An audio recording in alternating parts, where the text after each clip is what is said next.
Drevno. Everyone's talking about Jabril this week, so what's it like for you having him on offense? What does he do for you?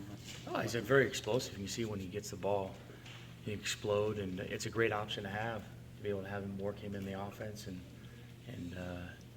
an opportunity if he plays on the offensive side of the ball or if he doesn't. But it's nice to have that club in your bag. How much, I know you don't get a ton of time with him.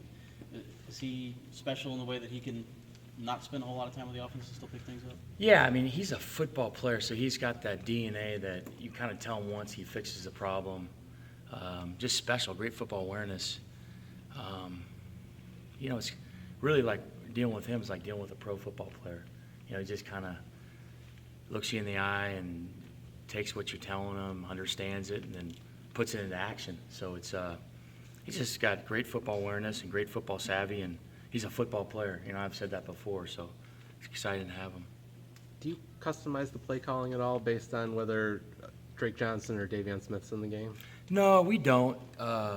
We feel like they all do have strengths and weaknesses, but we just call the game as we call it and put those guys in the best opportunity up front and the receivers and the quarterbacks. So, no, we don't specifically say, hey, do this, do that. No. What's Jake's status at this point? He was good yesterday. He threw the ball around. He, breaking the huddle. He looked good. Looked good to me. You expect him to play? Yeah, absolutely. Yes. Yeah. I really do. Is Feel good about it. anything ramped up with Wilton Spate, given kind of the reminder last week that you're one play away? Everybody's one play away, and they're still doing the rotation like we've always done every week. So, but it was nice to see Wilton get in there. And I didn't want to see Jake to get hurt, but it was nice to see Wilton come off the bench and perform like he did, and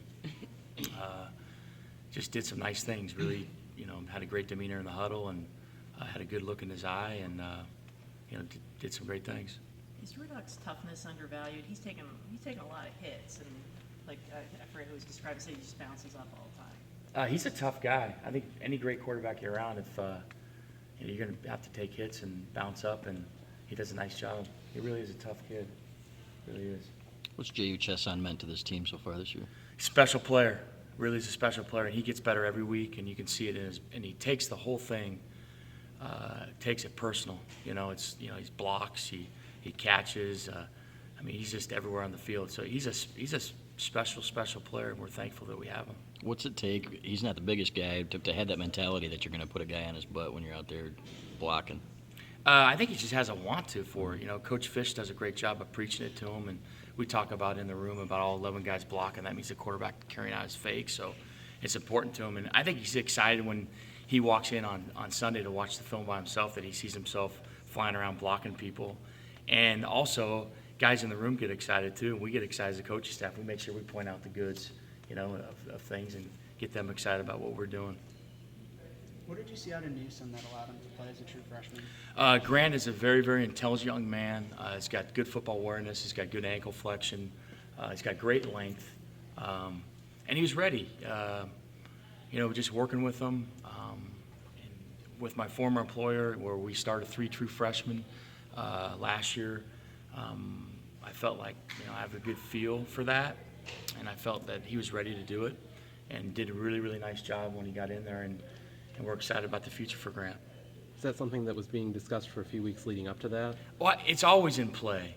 So it's not like everybody can be called on at any time. You got to be ready to be the next man, step up and take somebody's job or get in there and contribute. How many snaps is he getting maybe as that sixth offensive lineman to ballpark it? I guess it depends game to game. Yeah, game to game. But I think last week, did he get about 7 or 8? I believe. Yeah, yeah. What goes into making the decision to know he's ready?